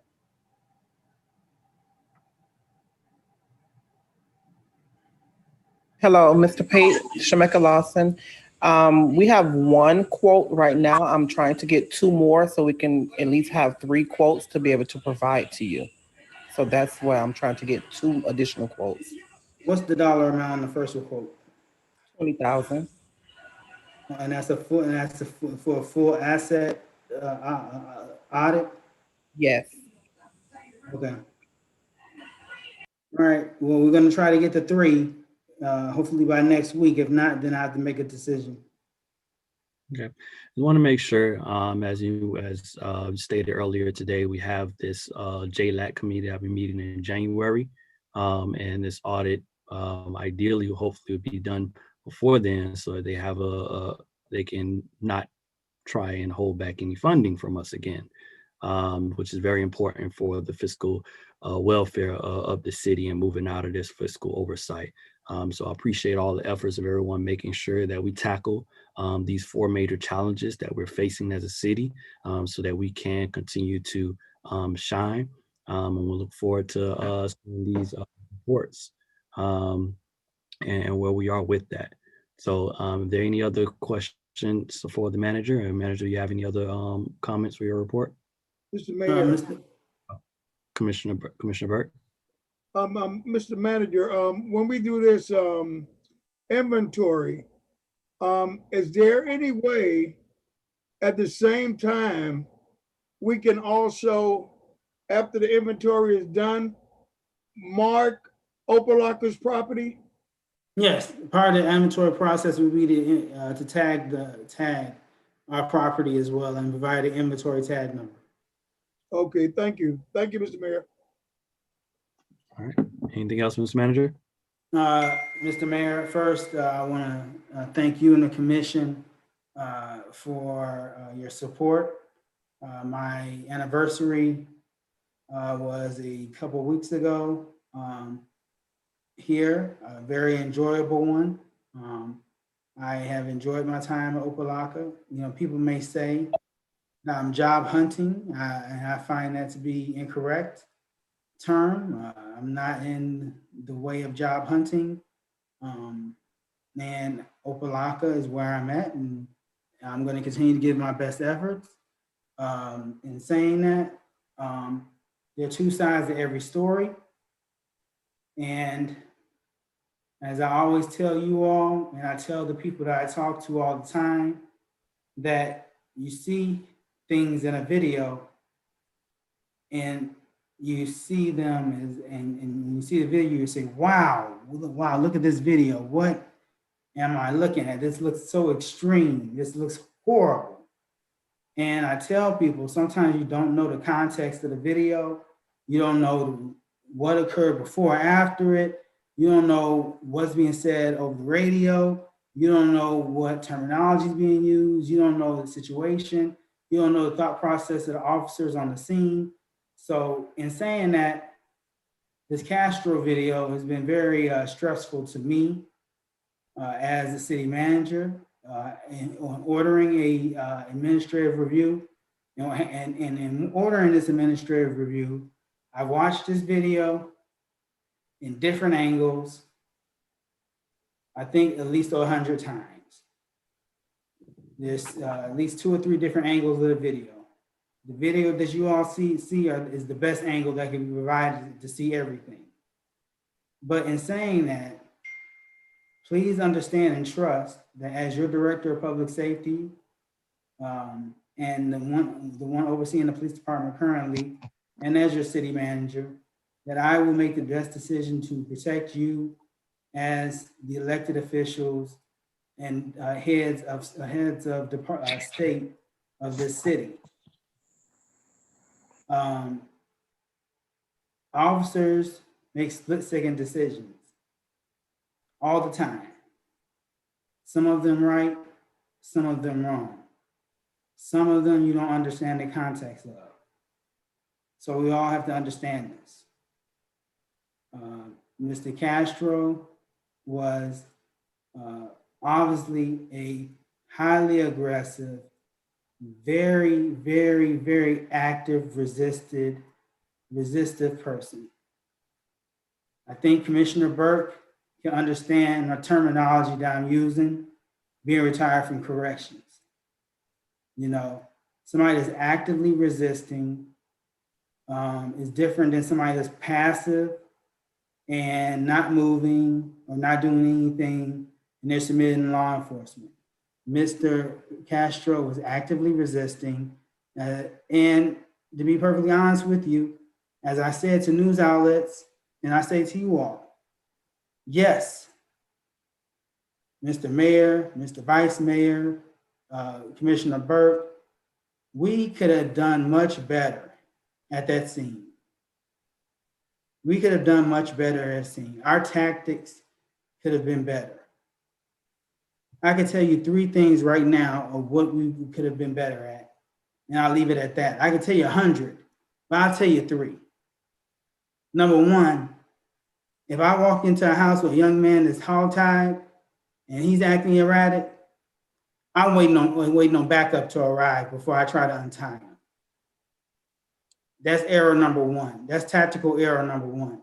2 officers on the scene, the first 2 officers that arrived, knowing this person was aggressive, untied him without having backup on the scene. Not until he's untied and fighting is when they call for emergency backup. Okay? So they call for emergency backup. The emergency backup does not know this person is a mental subject. All they know is this is a person fighting the police. Okay? So when they're on the radio saying, hey, we need emergency backup, we need people here, they're not over there saying, hey, this is a mental health subject, we need backup. They're just saying they need emergency backup. Officers come on the scene. You've seen several officers try to flip them over, dry tase, dry stun, nothing's working. Okay, wet surface. So that, so you get issues there, right? Our interactions. As I told one news outlet, our officers have to go from a warrior to a guardian mindset, meaning we have to be more savvy when we're dealing with our residents, and we have to be more protectors then more gladiators or being against our residents. We have to be for and support our residents.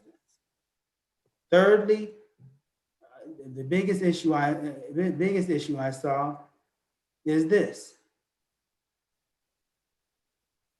There's a lack of communication. There's a lack of communication out there on the scene. You got 6 or 7 officers there. You got one officer tasing, one officer grabbing, one officer lifting his leg and pulling him out the door. And mind you, when he was pulled out the door, he wasn't handcuffed. An attorney that I won't name said this guy was beaten and hogtied and beaten with batons. As you see in the video, you see no batons. As you see him being dragged out of the house, he was not handcuffed. So the reason the video was released, because there's a lot of things people were saying that happened that didn't occur. This person wasn't handcuffed until they were brought outside. So he wasn't under control of police. And at the end of the day, guess what the police did? We could have, and I think this goes to the point of something I think about. And I want to thank the mayor for this, Mayor. And I'm not just saying this, I'm being real when I say this. I thank you for this because we didn't charge this young man, right? And I always think about you talking earlier on when I first got in the office, and we started talking about this whole curfew thing and locking people up and giving people records, right? And I said, why am I going to authorize my officers to give a young man a record that is obviously suffering through a mental health emergency due to some drugs that he received from a family member? So in saying that, the city didn't even press charges on this individual. And we could have pressed charges. We have multiple officers injured. So this guy could get charged with multiple felonies and some misdemeanors. We didn't even charge the young man. So I think at the end of the day, all in all, yeah, we may have made some tactical mistakes, some issues in communication, but does this rise all in all out to excessive force? No, it doesn't. It doesn't. We spoke to the doctor. The individual didn't have any head injuries. Individuals had minor bruises. So a lot of things, we look through all these things when we come up to these determinations. So that's very important to me. And so I want to express that to you all that, you know, I do a very thorough and comprehensive review on these things. As some of you all know, this is what I did in my past life that I really don't want to go back to. So this is something that's not new to me. The public opinion is out there, and you have a lot of police departments and a lot of governments that are running based on public opinion. And at the end of the day, you have to make a determination. Do you allow public opinion to run everything in your government? Everything? If I allow public opinion to run this situation, I would have fired Lieutenant Perez and probably fired 2 or 3 other officers just for show, just to appease public opinion. And in my heart, I would have been wrong. So at the end of the day, I have to do things ethically based on what's in my heart and what my professional knowledge is, not what public opinion says. That young man that did the public comment, he didn't see or know or understand everything that was going on. He said that the young man was handcuffed when he was dragged out the house. He wasn't. So there's a lot of broken pieces in the communication. And all I want to do is just kind of bring those pieces together for everybody. I love this city. I truly do. It doesn't matter where we are next week or who we have on the dais. I'm going to keep doing the best job I can possibly do. We're making strides. We're making moves, and we're doing things in a way that we're going to do. One announcement I want to make is, as you know, Mr. Brown's retiring, and keep asking him to extend his retirement to train my new park people coming in. we'll be bringing in a new parks director, as well as a new parks assistant director in the coming weeks. And this is a large move for myself and the city of Opa-locka to take the Parks Department to the next level. And I ask for the support of everybody on the dais and the public. This would be adding a second director to the department. So Ms. Zonia Ray will still hold the position of assistant director. So you have a director and 2 assistant directors there to move this department forward. We have a director that's coming from the city of Miami. Big city, large park district, excellent work. And we got a young lady coming from the city of Plantation that I know she's going to do an excellent job. So I ask you all for your support as they come aboard this month. That concludes my report, Mr. Mayor. Mr. Mayor? Mr. Mayor? Commissioner Burke, you have the floor. Mr. Manager, don't you have something else you need to tell us?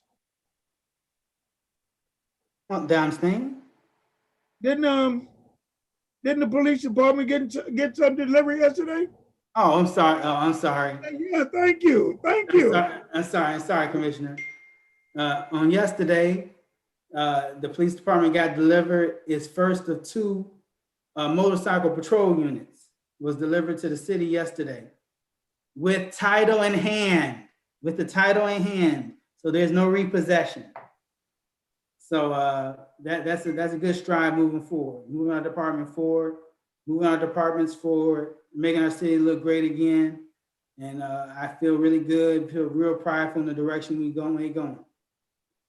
Gentlemen, ladies, and everybody here, we may not all get along all the time, and we may bump heads. Please know I love each and one of you, every one of you all unconditionally, and that's a fact. Okay, we may bump heads, we may have disagreements, but that does not mean I would not be there for you. It does not mean I don't care for you. It does not mean that I will not give myself for you, because I have from time to time. So in saying that, everybody knows my attitude. Hey, you love it or you leave it, but I love you, everybody, and I want you to know, I really appreciate everybody here, and I appreciate being here my first year and getting past my year and not being one of those numbers, manager number 8, and that feels good to me. So thank you, everybody. Thank you, Commissioner Burke, for that reminder. Thank you, Mr. Mayor. Thank you, Mr. Manager. All right, Vice Mayor, you have anything for the manager? No, Mr. Mayor, I don't have anything. No, I don't have anything. All right. Thank you very much. It's exciting to hear that we'll be moving our parks department in a better direction, and also we have a motorcycle patrol unit. That is exciting to hear. Thank you very much, Mr. Manager, for sharing with the public what we're doing to move this city forward here in the city of Opa-locka.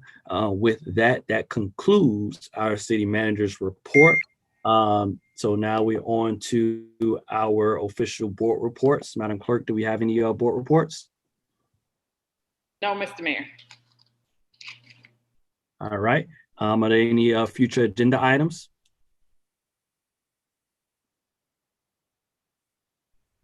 All right. So I would like to propose one agenda item we received the email, I believe, a few weeks back from the clerk about a resolution from the city of South Miami, I believe, in which they encouraged Miami-Dade County Fire Rescue, Miami-Dade County Commissioners to provide funding for the Miami-Dade County Fire Rescue for a part-time licensed clinical social worker and the funding of mental health training. I think that we should support that to provide someone. We got a fire station not too far from here. And if we're able to have a licensed person there that can be a part of any 911 calls that we get with people that have mental issues, I think that'd be very helpful. So I would like to propose that as a future agenda item and resolution to be voted upon at our next meeting. Any comments or thoughts on that? Mr. Mayor is already working on it as a city manager sponsored item, so we can get it on the agenda quicker. But if you want it to be a sponsored item based on this, then it'll have to be back on the agenda next meeting for it to be voted upon by the commission. Then it could go on the agenda. If I sponsor it, then I can just get it on the next agenda. How would you like to proceed?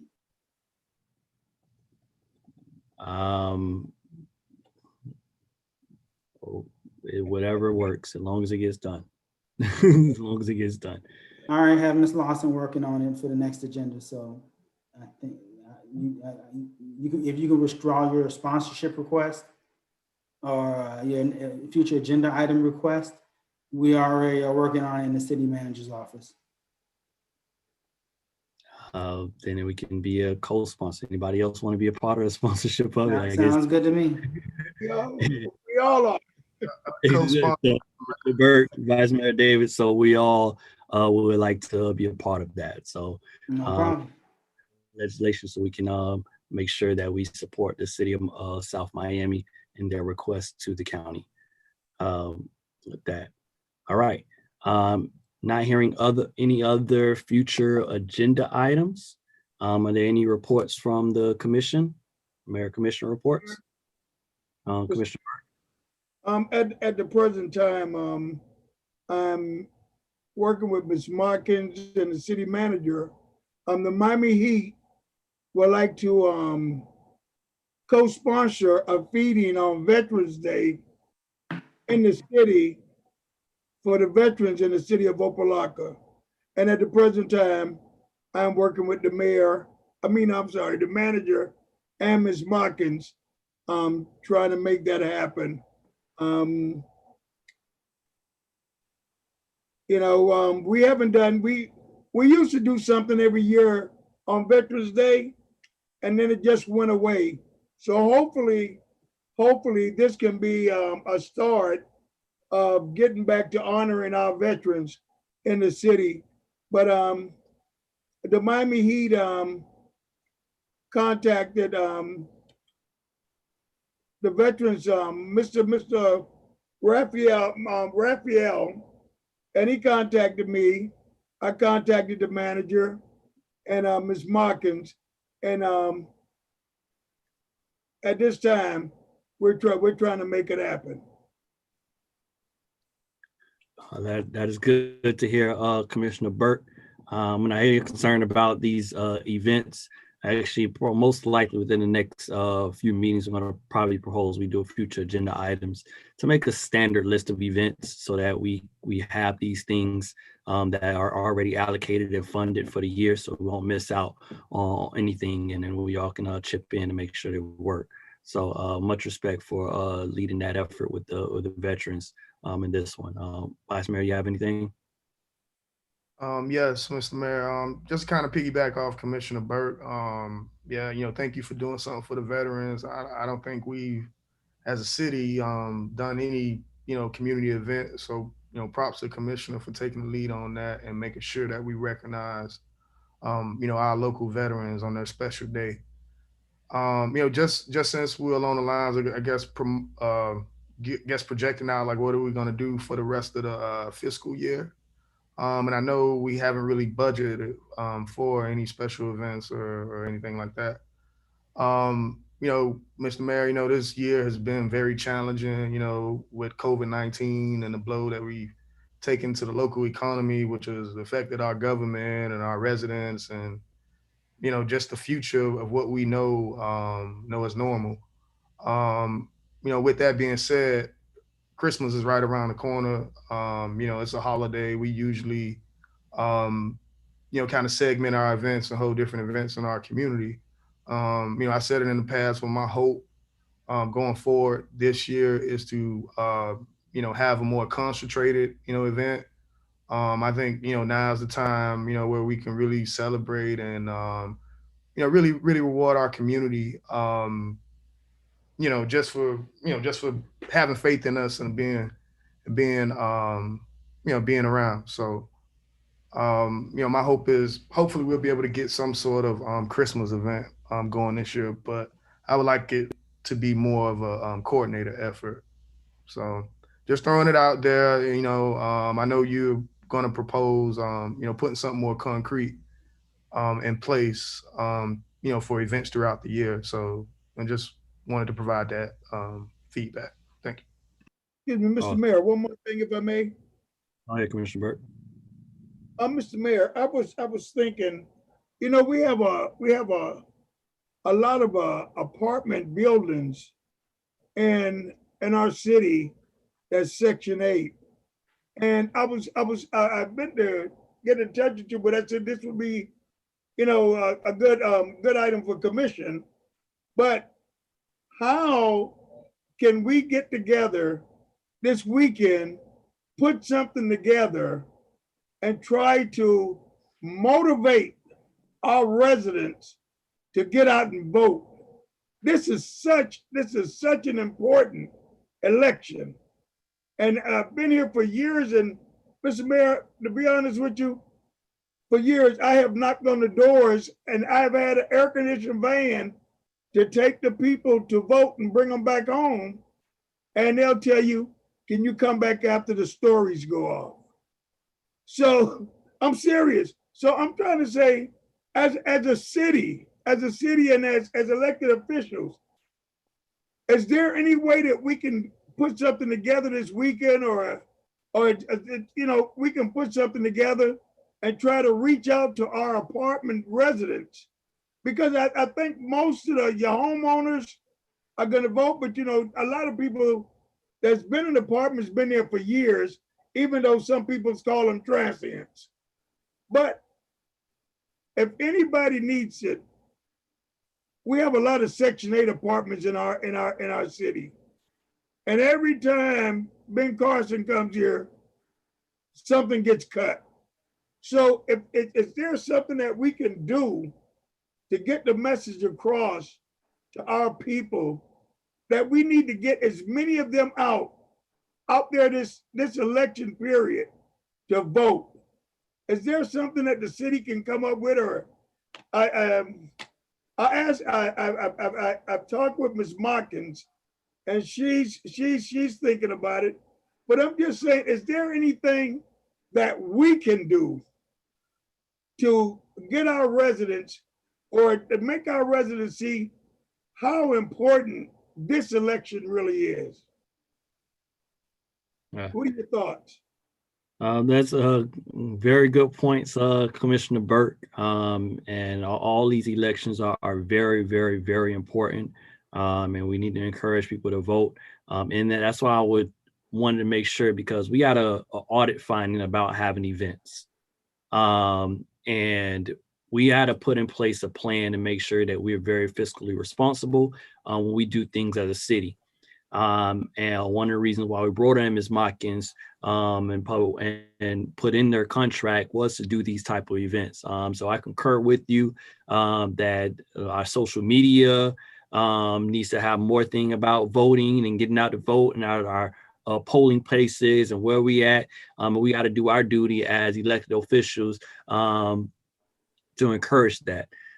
So right now, unless the manager is able to, I don't know if we have any funds to allocate on something of that nature, but I think it's important for us individually to just make that encouragement and to do so. I know I've had a interesting relationship with voting. My first time voting locally was voting for myself. And that was only 4 years ago. So it's been surreal to be a part of this voting process, because like I said, I come from an environment that's not even all that. Yeah, it's in our mind set. So I understand it a little better now, being voting in 2 cycles for local elections, and also for president. So I think it's just on us. It really is on us to get it out and vote. Well, I can't say I'm the expert in that. That's for sure. I'm not the expert in that at the moment. But yeah, I look forward to seeing what we can put together with the PR person and see what the manager's office is able to come up with. Okay, one more thing before we close out. Let's keep Commissioner Bass and her mama in our prayers. And all we can do is at this time is pray for our colleague and her family. I'm getting off. I'm getting ready to get. Oh yeah. I just wanted to say let's keep her mom in our prayers. Of course, everybody know her mom's back in the hospital. I was talking with her sister today, and you know she was saying it looks pretty, but let's just keep keep her and her family in our prayers. And thank you, Mr. Mayor. Thank you for bringing that to our attention. We want to literally all of us make sure that we take a moment to pray for Commissioner Bass. Send her mother words of encouragement and just put that support. We all got family members that we want to make sure, and we need as many prayers as possible to ensure that everyone lives well in this life. So let's take a moment. Let's take a moment right now. Thank you, Commissioner Burke.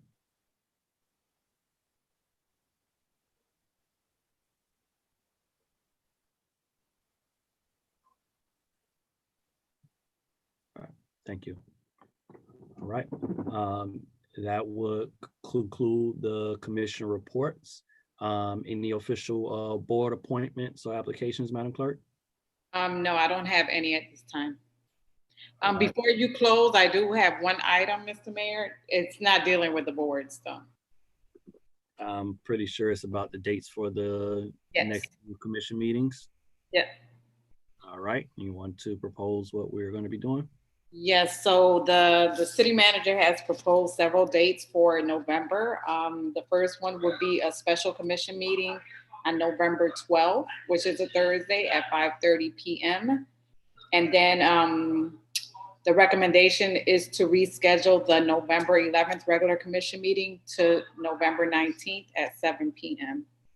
Now, I'm not sure if that requires a vote by the commission to reschedule the meeting, but those are the dates for November. And then, of course, if you all can consider just canceling the second regular commission meeting in November and December, that would be awesome.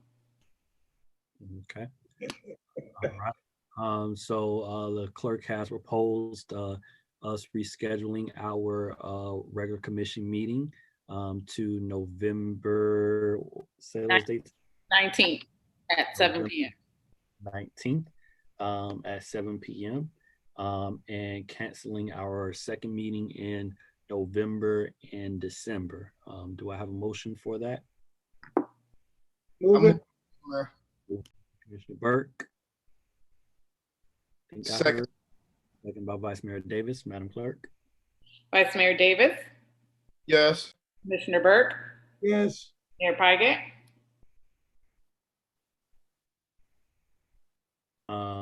And I know last year, and I didn't bring this up in future agenda items, but last year between Christmas Eve and New Year's, we had we gave a holiday time and kind of shut down the city during that time. I would always encourage that. Working in academia, we usually have 2 weeks off during the holiday time. And it's been a blessing to recharge. And I think that is important that we can also do something like that within the city of Opa-locka.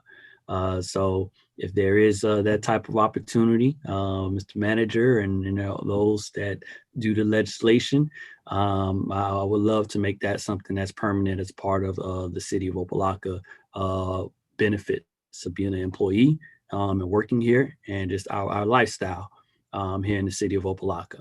All right.